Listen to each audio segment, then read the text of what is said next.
اگر اللہ تعالیٰ تمہیں کسی تکلیف سے پکڑ لے فلا کاشف لہ الا ہو، تو اس تکلیف کو، اس ضرر کو دور کرنے والی ذات کوئی ہے ہی نہیں سوائے اللہ کے۔ الذین آمنوا ولم یلبسوا ایمانہم بظلم، کہ وہ لوگ جو ایمان لائے اور اپنے ایمان میں ظلم کی ملاوٹ نہیں کی، اولئک لہم الامن، انہی کے لیے امن ہے، وہم مہتدون، اور یہی ہدایت یافتہ ہیں۔ اگر ہم امن چاہتے ہیں، خیر اور بھلائی چاہتے ہیں، اپنے مسائل سے، پریشانیوں سے چھٹکارا چاہتے ہیں، تو ہمیں شرک سے بچنا ہوگا۔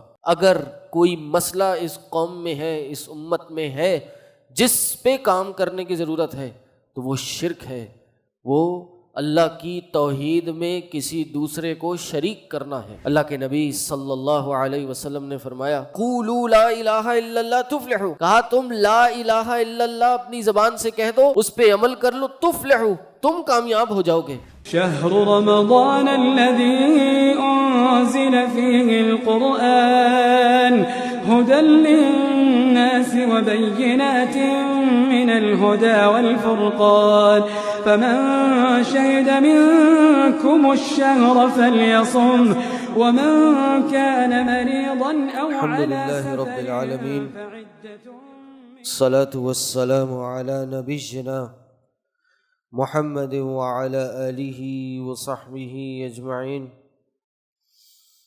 ومن تبعہم بإحسان إلی یوم الدین۔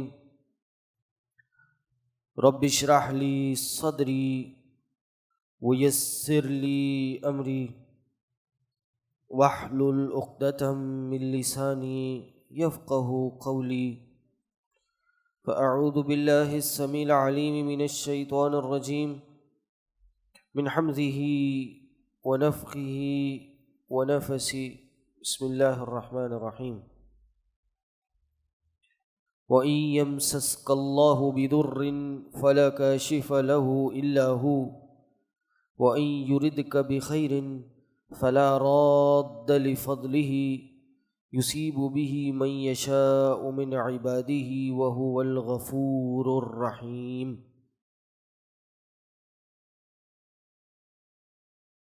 ساتویں پارے میں اللہ تبارک و تعالیٰ نے فرمایا وَإِن يَمْسَسْكَ اللَّهُ بِضُرٍّ فَلَا كَاشِفَ لَهُ إِلَّا هُوَ، کہ اگر اللہ تعالیٰ تمہیں کسی تکلیف سے پکڑ لے فَلَا كَاشِفَ لَهُ إِلَّا هُوَ، تو اس تکلیف کو، اس ضرر کو دور کرنے والی ذات کوئی ہے ہی نہیں۔ فَلَا كَاشِفَ، ایسی کوئی دور کرنے والی ذات ایگزسٹ ہی نہیں کرتی، الا ہو، سوائے اللہ کے۔ اور وَإِن يُرِدْكَ بِخَيْرٍ، اللہ تعالیٰ خیر کا تم سے اگر ارادہ کر لے، فَلَا رَادَّ لِفَضْلِهِ، تو اس خیر کو اور اس کے فضل کو رد کرنے والا، ہٹانے والا کوئی بھی نہیں ہے۔ فَلَا رَادَّ، یہ عربی میں کسی نکرہ اسم کے پیچھے یہ لام آ جائے اور اس نکرہ پر زبر ہو، فتح ہو، نصب ہو، تو یہ لا نفی جنس کی ہوتی ہے، یعنی یہ پورے جنس کی نفی کرتی ہے کہ اس پوری جنس میں کوئی ایسی چیز ہے ہی نہیں۔ اللہ نے اگر کسی تکلیف کے پہنچانے کا ارادہ کیا ہے، یہ کہہ لیجیے کوئی تکلیف پہنچائی ہے، تو فلا کاشفہ، اس پوری جن سے بچانے والوں میں، ہٹانے والوں میں کوئی ہے ہی نہیں، پوری جن سے اس سے خالی ہے سوائے اللہ کے۔ اللہ ہی بچا سکتا ہے، اور اگر اللہ خیر کا ارادہ کرے تو فلا راد، پوری جن سے روکنے والی بچانے والی پوری جنس خالی ہے، موجود ہی نہیں ہے سوائے اللہ کے۔ یصیب بہ من یشاء، اللہ تعالیٰ جس کو اپنے بندوں میں سے چاہتا ہے اس کو یہ فضل، یہ خیر پہنچاتا ہے۔ وَهُوَ الْغَفُورُ الرَّحِيمُ، اور وہ بہت زیادہ معاف کرنے والا اور بار بار رحم کرنے والا ہے۔ اس آیت میں جیسے معنی سے واضح ہے، اس میں اللہ تعالیٰ کی توحید کا ذکر ہے۔ اللہ تعالیٰ کے افعال کا ذکر ہے کہ اللہ تعالیٰ اپنے افعال میں بھی واحد ہے، اکیلا ہے۔ اسی پارے میں آگے پیچھے ایک آیت یہ گزری کہ وہ لوگ جو اپنے ایمانوں میں ظلم کی ملاوٹ نہیں کرتے، الذین آمنوا ولم یلبسوا ایمانہم بظلم، کہ وہ لوگ جو ایمان لائے اور اپنے ایمان میں ظلم کی ملاوٹ نہیں کی، اولئک لہم الامن، انہی کے لیے امن ہے، وہم مہتدون، اور یہی ہدایت یافتہ ہیں۔ صحابہ نے جب یہ آیت نازل ہوئی پوچھا اللہ کے رسول صلی اللہ علیہ وسلم، ہم میں کوئی ایسا شخص نہیں ہے جو کسی نہ کسی لیول کا کوئی نہ کوئی ظلم نہ کرتا ہو؟ یعنی ہم انسان ہیں، غلطی ہو جاتی ہے، ظلم تو ہو ہی جاتا ہے، اور ظلم کی بھی 3 قسمیں ہیں۔ ایک ظلم ہوتا ہے ظلم علی الغیر، جو ہم اردو میں اور عام زبان میں استعمال کرتے ہیں ظلم، یہ ظلم کی ایک قسم ہے کہ بھئی دوسرے پہ ظلم نہ کرو، یا ظالم کبھی بچ نہیں سکتا، تو یہ ظلم ایک طرح کا ہے، اس کو کہتے ہیں الظلم علی الغیر، کسی دوسرے پہ ظلم کرنا۔ اور ایک ظلم ہوتا ہے الظلم علی النفس، اپنے آپ پہ ظلم کرنا۔ تو صحابہ اس معنی کو سمجھتے تھے، تو نبی علیہ السلام کے پاس پہنچے، کہا کہ ہم میں سے کون ہے جو کوئی نہ کوئی اپنے پہ ظلم نہ کرے؟ غلطی ہو جاتی ہے، خطا ہو جاتی ہے، کبھی کسی اور کے ساتھ بھی کچھ نہ کچھ زیادتی ہو جاتی ہے، تو کیا ہم اس اتنی بڑی خیر سے محروم ہوں گے؟ نبی علیہ السلام نے فرمایا کہ نہیں، تم نے وہ لقمان حکیم کی نصیحت اپنے بیٹے کو دیتے ہوئے نہیں سنی؟ کہا لقمان نے، اذ قال لقمان لابنہ وہو یعظہ، لقمان نے جب اپنے بیٹے سے کہا اور وہ اس کو نصیحت کر رہے تھے، کیا نصیحت کر رہے تھے؟ پوری ایک طویل لسٹ ہے سورہ لقمان میں، حدیث اس سورت میں، قرآن میں تو کوئی 8، 10 یا 12 نصیحتیں، حدیث میں سے اور زیادہ ہیں۔ تو ان ساری نصیحتوں میں صبر کرو، اکڑ کے نہ چلو، نماز قائم کرو، فلاں فلاں جو بھی نصیحتیں کی، سب سے پہلی نصیحت کی یا بنیا لا تشرک باللہ، اے بیٹے اللہ کے ساتھ کبھی کسی کو شریک مت کرنا، ان الشرک لظلم عظیم، بے شک شرک جو ہے یہ بہت بڑا عظیم ظلم ہے۔ تو اللہ کے نبی صلی اللہ علیہ وسلم نے فرمایا کہ یہاں اس ظلم کی بات ہے کہ جو لوگ اپنے ایمان میں ظلم کی ملاوٹ نہیں کرتے، یعنی جو اپنے ایمان میں شرک کی ملاوٹ نہیں کرتے، وہی لوگ امن میں ہیں اور وہی لوگ ہدایت یافتہ ہیں۔ تو یہاں سے یہ پتہ چلتا ہے کہ اگر ہم امن چاہتے ہیں، خیر اور بھلائی چاہتے ہیں، اپنے مسائل سے، پریشانیوں سے چھٹکارا چاہتے ہیں، تو ہمیں شرک سے بچنا ہوگا۔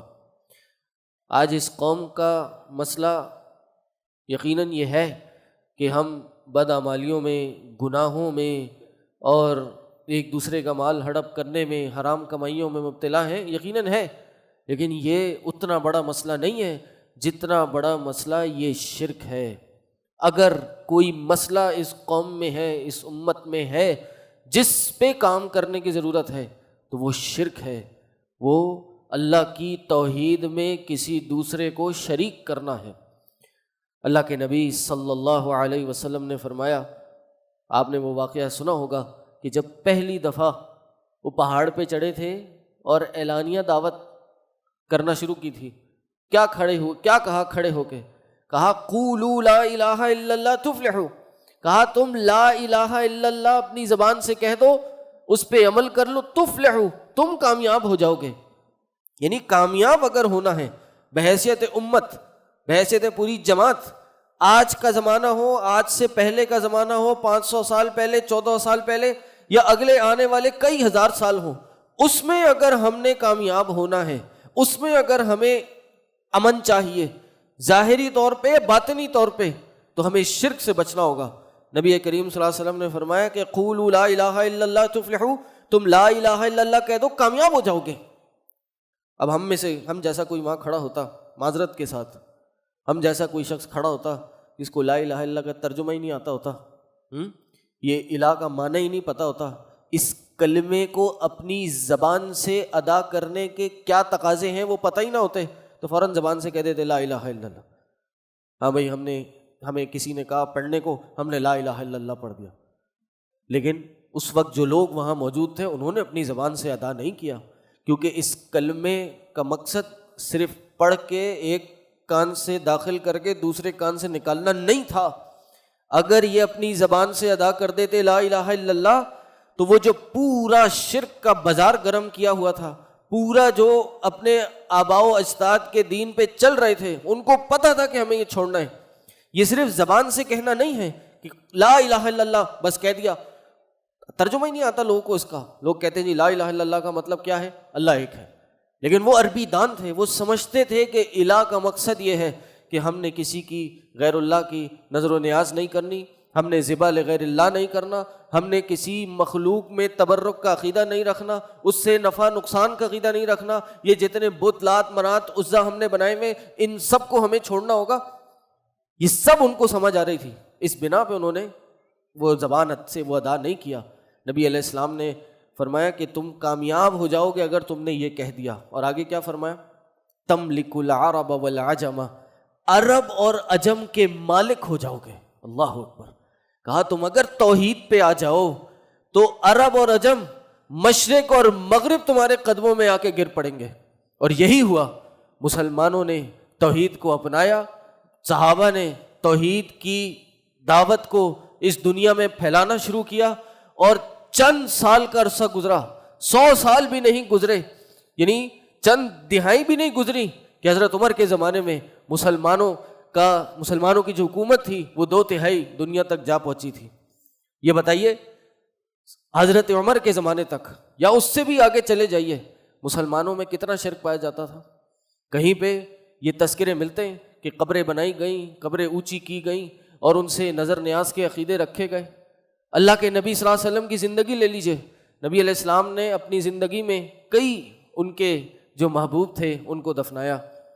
اماں خدیجہ رضی اللہ عنہا، ان کا انتقال ہوا، کتنی محبت کرتے تھے اللہ کے نبی صلی اللہ علیہ وسلم ان سے۔ اماں عائشہ کہتی ہیں جب بقرہ عید کا دن آتا تو اللہ کے نبی صلی اللہ علیہ وسلم کہتے کہ یہ قربانی کا گوشت ہے، یہ خدیجہ کی سہیلیوں میں جا کے تقسیم کر دو۔ اماں عائشہ کہتی ہیں کہ سب سے زیادہ جو ایک بیویوں میں آپس میں ایک غیرت ہوتی ہے دوسری بیوی کے لیے، کہا وہ سب سے زیادہ مجھے اماں خدیجہ کے لیے آتی تھی کہ نبی علیہ السلام ان کے تذکرے کرتے رہتے تھے۔ یہ اماں خدیجہ تھیں جو تکلیف اور پریشانیوں کے دور میں گھر میں نبی علیہ السلام کو تسلی دیتی تھیں۔ جب باہر لوگ نبی علیہ السلام پہ باتیں بنایا کرتے تھے تو یہ اماں خدیجہ گھر میں نبی علیہ السلام کی حوصلہ افزائی کیا کرتی تھیں۔ پہلی وحی آئی تو اماں خدیجہ نے نبی علیہ السلام کو تسکین دی اور فرمایا کہ اے آپ تو لوگوں کی مدد کرتے ہیں، آپ تو مہمانوں کی خدمت کرتے ہیں، آپ تو بے سہاروں کا سہارا ہیں، آپ کو اللہ کیسے ضائع کرے گا۔ ان کا انتقال ہوا، اس سال کو عام الحزن کہا جاتا ہے۔ یہ بتائیے کیا صحابہ نے اماں خدیجہ کی قبر پہ مزار لگایا؟ وہ قبریں اونچی ہوئیں؟ کیا ان پہ چادریں چڑھائیں؟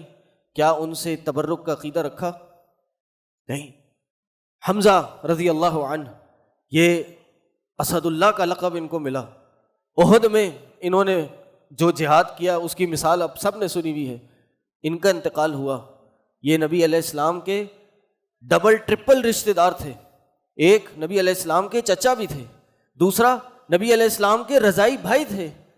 ان کا انتقال ہوا، کیا اس پہ نبی علیہ السلام نے قبر بنائی؟ نہیں بنائی۔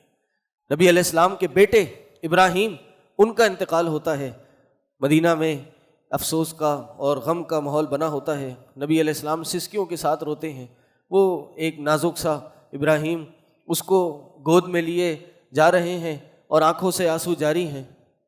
یہ بتائیے کہ کیا ابراہیم کی قبر دفنائی گئی؟ اس کی خبر بھی آج تک مسلمانوں کو ہے کہ کہاں دفنایا گیا؟ نہیں، کیونکہ یہ ساری چیزیں انسان کو شرک کی طرف لے کے جاتی ہیں، شرک کا دروازہ کھولتی ہیں۔ اللہ کے نبی صلی اللہ علیہ وسلم نے شرک سے بھی منع کیا اور ہر اس عمل سے جو شرک کی طرف لے جاتا ہو اس سے بھی منع کیا۔ لیکن آج مسئلہ یہ ہے کہ ہمارا ایمان توحید پہ بہت کمزور ہے، ہمارا توکل، ہمارا ایمان اللہ پہ نہیں بلکہ ان چیزوں پہ ہے جو شرک کی طرف لے کے جاتی ہیں۔ لوگوں کا پتھروں پہ ایمان ہے کہ یہ پتھر ہماری حالت بہتر کریں گے۔ مختلف قسم کے سٹونز مارکیٹ میں موجود ہیں، ایڈورٹیزمنٹ چلتے ہیں کہ یہ فلاں پتھر پہن لیا جائے تو اس سے 6 مہینے میں شادی ہو جائے گی، اگر فلاں پتھر پہن لیا جائے، فلاں انگوٹھی پہن لی جائے، اس سے کاروبار میں برکت ہو جائے گی، اپنے گھر میں یہ پتھر لگا لیا جائے تو گھر میں خیر و بھلائی آنا شروع ہو جائے گی۔ یہ ایمان ہے ہمارا؟ اتنا کمزور ہو گیا ہمارا ایمان؟ ہم تبرک کا عقیدہ ہے، ہماری کالی بکری میں ہمارا عقیدہ جا چکا ہے کہ جمعرات کی رات کو اگر ہم نے کالی بکری ذبح کر لی تو یہ ہمیں مصیبتوں سے نجات دے گی۔ دھاگے میں ابھی ہمارا عقیدہ آ چکا ہے کہ اگر دھاگا پہن لیا، دھاگے ہم نے گلے میں لٹکا لیے اور دھاگے جو ہیں اپنے پاؤں میں لٹکا لیے، ہاتھوں میں لٹکا لیے، تو یہ ہمیں برائی سے بھی بچائے گا اور جو پرانی تکلیفیں اور بیماریاں ہیں اس سے بھی نجات دے گا۔ اللہ کے نبی صلی اللہ علیہ وسلم نے فرمایا کہ جو کوئی بھی اپنا توکل کسی چیز میں ڈالے گا اللہ تعالیٰ اس کو اسی کے سپرد کر دے گا کہ چل بھائی تو نے اس سے اپنی خیر اور بھلائی مانگی ہے، جا اسی سے خیر مانگ، میں تجھے نہیں چھوڑتا۔ اللہ کہے گا کہ میں نے اس کے شرک کو بھی چھوڑ دیا اور اس کے اس عمل کو بھی چھوڑ دیا۔ اللہ کے نبی صلی اللہ علیہ وسلم نے حدیث میں فرمایا، عبداللہ ابن عباس اس کے راوی ہیں، کہتے ہیں میں ایک دفعہ اللہ کے نبی صلی اللہ علیہ وسلم کے پیچھے بیٹھا تھا، ان کے پیچھے تھا، تو انہوں نے فرمایا یا غلام، اے بچے، کیا میں تمہیں کچھ کلمات سکھاتا ہوں۔ اب یہ کلمات ایک مومن کی دل میں اتر جانے چاہیے، دماغ میں مومن کو بٹھا لینے چاہیے، ان کلمات کو رکھ کے اپنی زندگی کی گاڑی چلائے، یہ ہونا چاہیے منظور و مقصود۔ کہا احفظ اللہ کا یحفظ کا، کہا تم اللہ کی حفاظت کرو اللہ تمہاری حفاظت کرے گا، یعنی تم اللہ کے دین کی اور ان ڈوز اینڈ ڈونٹس کی جس کا تمہیں حکم دیا گیا ہے اس کی حفاظت کرو، وہ اللہ تمہاری حفاظت کرے گا۔ احفظ اللہ تجدہ تجاہک، تم اللہ کی حفاظت کرو یعنی اس دین کی حفاظت کرو، اپنے اعمال اپنے ایمان کی حفاظت کرو، تم اللہ کو اپنے سامنے پاؤ گے۔ اذا سألت فاسأل اللہ، جب بھی تم سوال کرو تو کس سے کرنا؟ اللہ سے کرنا، خالص ڈائریکٹ اللہ سے پکارنا۔ آج یہ بھی ایک مسئلہ ہے کہ لوگ ڈائریکٹ نہیں پکارتے، اس پکارنے میں بھی ملاوٹ ہے، یا تو غیر اللہ کو پکارتے ہیں یا پھر غیر اللہ کا وسیلہ پکڑتے ہیں، یا تو کسی پیر کا، فقیر کا یا ولی کا، یا خود اللہ کے نبی صلی اللہ علیہ وسلم کا وسیلہ پکڑا جاتا ہے۔ اس حدیث میں کیا ہے؟ اذا سألت فاسأل اللہ، جب تم سوال کرو تو اللہ سے کرنا۔ پورا قرآن اٹھا کے دیکھ لیجئے، کہیں حکم ہے کہ کسی ولی کے، کسی پیر کے یا کسی رسول کے وسیلے سے مانگو کہ اللہ تو ہمیں اپنے نبی کے وسیلے سے عطا کر دے، اے اللہ تو اپنے فلاں بزرگ کے صدقے ہمیں یہ عطا کر دے؟ یہ کہاں ملتا ہے ہمیں؟ بلکہ حضرت عمر رضی اللہ عنہ جب نبی علیہ السلام کے بعد بارش طلب کرنے کی بات آئی، جب بارش نہیں ہو رہی تھی، بارش کی دعا کروانے کی بات آئی، تو کس کے پاس گئے؟ اللہ کے نبی صلی اللہ علیہ وسلم کے چچا عباس رضی اللہ عنہ کے پاس گئے، اور ان کے پاس گئے، کہا کہ چچا عباس، ہم اللہ کے نبی صلی اللہ علیہ وسلم موجود تھے تو ہم ان کے پاس جاتے تھے اور ان سے دعا کرواتے تھے، اب وہ نہیں ہیں، ہم آپ سے دعا کروانا چاہتے ہیں، آپ اللہ کے حضور دعا کیجئے کہ وہ ہمیں بارش عطا کر دیں۔ یہ دعا حضرت عمر نے کہاں کروائی؟ مدینہ میں کروائی۔ کیا اس وقت نبی علیہ السلام کی قبر مبارک موجود نہیں تھی؟ بالکل تھی۔ کیا نبی علیہ السلام کا جسد مبارک جو آج جہاں پہ ہے وہاں پہ اس وقت موجود نہیں تھا؟ بالکل موجود تھا۔ جا سکتے تھے، اس قبر پہ جا کے پکار سکتے تھے، یا کم از کم وسیلہ پکڑ سکتے تھے کہ اللہ کے رسول صلی اللہ علیہ وسلم آپ سے، ہم آپ کی زندگی میں آپ سے دعا کرواتے تھے، آج آپ نہیں ہیں تو آپ اللہ سے دعا کہہ دیجئے وہ ہمیں عطا کر دے، یا پھر اے اللہ تو دنیا میں جب نبی علیہ السلام موجود تھے تو نے توفیق دی، نبی علیہ السلام سے دعا کروا سکتے تھے، آج وہ نہیں ہے، آج ہمیں ان کے وسیلے عطا کر دے۔ کیا یہ بات کہی انہوں نے؟ نہیں کہی، بلکہ عباس سے جا کے کہا، حضرت عباس سے، کہ آپ دعا کر دیجئے۔ اذا سألت فاسأل اللہ، جب بھی سوال کریں اللہ سے کریں، بیچ میں کوئی واسطہ نہیں ہونا چاہیے۔ آپ نے سورہ فاتحہ پڑھی، سورہ فاتحہ کی تفسیر پڑھی، اس میں کیا ہے؟ ایاک نعبد و ایاک نستعین، اے اللہ تیری ہی عبادت کرتے ہیں اور تجھ ہی سے مدد مانگتے ہیں، یہاں بیچ میں کوئی واسطہ ہے؟ اور پھر اہدنا الصراط المستقیم، اے اللہ ہمیں صراط مستقیم دکھا دے، ادھر کوئی وسیلہ ہے؟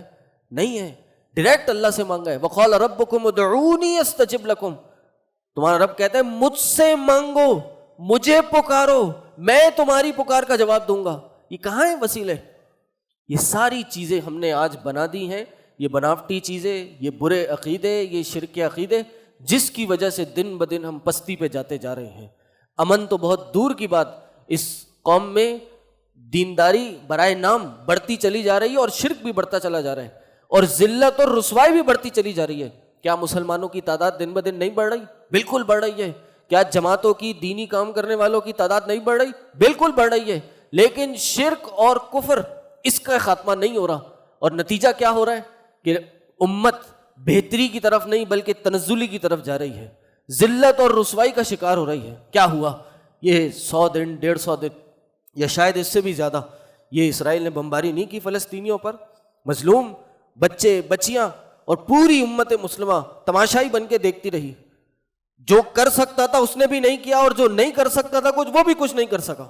یہ ذلت اور رسوائی نہیں تو اور کیا ہے کہ مسلمان اتنی بڑی تعداد میں اور اتنے مضبوط ہونے کے باوجود بھی کچھ نہیں کر سکے۔ کیوں؟ کیونکہ لا الہ الا اللہ کو چھوڑ دیا، توحید پہ نہیں آئے۔ اس پوری دنیا میں ایک ٹی وی چینل پہ میں دیکھ رہا تھا تو ایک صاحب بیٹھے ہوئے تھے، انہوں نے ان قبروں کے پکا کرنے میں اور مزاروں کی دلیل میں ایک بات کہی۔ انہوں نے کہا کہ جی اگر مزار غلط ہیں تو بتائیے کہ اس پوری دنیا میں کوئی ایسا شہر نہیں ہے کہ جس میں کوئی مزار نہ ہو۔ یہ دلیل دی انہوں نے، یعنی جو اتنا کچھ ہو رہا ہے کثرت سے ہو رہا ہے اس کو دلیل بنائی۔ تو ایک تو ویسی یہ ایک بوگس دلیل ہے کہ جو کچھ زیادہ ہو رہا ہے وہ صحیح ہے، یہ بات فی نفسی غلط ہے، لیکن ہمارے آپ کے لیے یہ خطرے کی گھنٹی ہے کہ بھائی کوئی شہر کوئی علاقہ ایسا نہیں ہے کہ جہاں یہ شرک کا اڈا نہ کھلا ہو، شرک کا بازار گرم نہ ہو۔ تو یہ شرک ہر جگہ گلی محلے میں کھلا ہوا ہے، اس وجہ سے ہم تنزلی کی طرف جاتے جا رہے ہیں۔ ہمیں اس سے بچنے کی اور اپنے آپ کو اس سے بچانے کی ضرورت ہے۔ اللہ تعالیٰ نے فرمایا ان اللہ لا یغفر ان یشرک بہ، اس کائنات کا کوئی بھی جرم ہو، مرنے سے پہلے توبہ نہیں کی اللہ معاف کر دے گا، تحت المشیہ ہے، نہیں معاف کیا سزا دے گا، جہنم میں جائے گا، اپنے جہنم میں جا کے سزا بھگتے گا، جنت میں ضرور جائے گا۔ لیکن اگر شرک کیا اور دنیا سے توبہ کر کے نہیں آیا، ان اللہ لا یغفر ان یشرک بہ، اللہ اس شرک کو معاف نہیں کرے گا۔ وَيَغْفِرُ مَا دُونَ ذَلِكَ لِمَن يَشَاءُ، اس کے علاوہ جو کچھ بھی ہوگا اللہ معاف کر دے گا۔ کل آپ کے سامنے میں نے حدیث پڑھی تھی، اللہ کے نبی صلی اللہ علیہ وسلم نے فرمایا، اللہ تعالیٰ فرماتا ہے کہ ابن آدم تو میرے پاس اس زمین کے ذرات کے برابر بھی خطائیں کیوں نہ لے کے آ جائے، بنی آدم خطا کار ہیں، میں اور آپ گناہ گار ہیں، لیکن اللہ تعالیٰ نے فرمایا کہ اس زمین کے ذرات کے برابر بھی اگر تو خطائیں لے آیا، ساتھ میں شرط کیا ہے؟ شرک نہ کیا ہو۔ شرک نہ کیا ہوگا تو ان سارے ذرات کے برابر جو گناہ کر کے آئے گا میں ان کو مغفرت میں تبدیل کر دوں گا۔ تو اس امت کا مسئلہ اگر کوئی ہے بنیادی طور پہ تو وہ شرک ہے، توحید کی معرفت نہ ہونا ہے، توحید کی سمجھ نہ ہونا ہے، شرک کی جو اقسام ہیں اس کا فہم نہ ہونا ہے۔ اور ہوتا کیا ہے کہ آسان اور اچھے حالات میں تو انسان شرک کی طرف نہیں جاتا، لیکن جب کوئی پریشانی کوئی مصیبت آتی ہے تب شیطان انسان کے دل میں یہ خیالات ڈالتا ہے کہ یار اب شرک کی طرف چلے جاؤ، تمہیں اللہ نہیں دے رہا، اللہ تمہاری پریشانی دور نہیں کر رہا، اللہ تمہاری تکلیفوں بیماریوں کو دور نہیں کر رہا، جاؤ فلاں مزار پہ جاؤ، جاؤ فلاں ولی کے دربار پہ جا کے حاضری دو، چادر چڑھاؤ، تالا باندھو، فلاں نام کی دیگ چڑھا دو، فلاں کا لنگر بانٹو، تمہاری مصیبت حل ہو جائے گی۔ اور یہ ہوتا ہے۔ ایک صاحب کے بارے میں آیا، کہتے ہیں کہ 9 سال مجھے اولاد نہیں ہوئی، میں نے ہر ٹوٹکا کر لیا، یہ میڈیکل علاج کر لیا، اور بہت توحید پہ ڈٹ کے میں نے جو ہے وہ دعائیں کی، نمازیں پڑھیں، ہر قسم کے اذکار وظیفے اپنا لیے، مجھے اولاد نہیں ہوئی۔ لیکن 90 سال میں فلاں مزار پہ مجھے جانے کا کسی نے مشورہ دیا، میں وہاں گیا، میں نے چادر چڑھائی، 10ویں سال میری اولاد ہو گئی۔ آپ کہتے ہیں توحید پہ رہو اللہ دے گا، مجھے تو فلاں مزار والے نے دے دیا۔ اب بتائیں عقیدہ ہلا نہیں ہلا؟ بالکل ہلا۔ یہ شیطان کی چال ہے۔ شیطان کرتا کیا ہے؟ شیطان انسان کے جسم میں جو اولاد ہونے کا ایک پروسیس ہے اس کو روکے رکھتا ہے، اور یہ انسان کا ٹیسٹ ہوتا ہے عقیدے کا کہ اس شیطان کے چال سے انسان بچتا ہے یا نہیں بچتا، اور صبر کرتا ہے نہیں کرتا؟ 9 سال وہ توحید پہ رہا، شیطان نے اس کو روکے رکھا، اور تقدیر میں تھا کہ 10ویں سال اس کی اولاد ہوگی، اللہ نے لکھا ہی یہی تھا کہ 10ویں سال اس کی اولاد ہوگی، 9 سال اس کے ٹیسٹ کے ہیں اور 10ویں سال اس کو اللہ اس رحمت سے نوازے گا۔ لیکن کیا ہوا؟ 9 سال بعد اس کا صبر ختم ہوا اور اس نے جا کے شرک کر لیا شیطان کے بہکاوے میں اور اپنا عقیدہ برباد کر لیا۔ تو یہ شیطان کی چالیں ہیں، شیطان سے ہمیں اس حوالے سے بچنا ہے اور اپنے آپ کو شرک کی اور توحید کی معرفت میں لے کے جانا ہے تاکہ ہم ان چیزوں سے بچ جائیں۔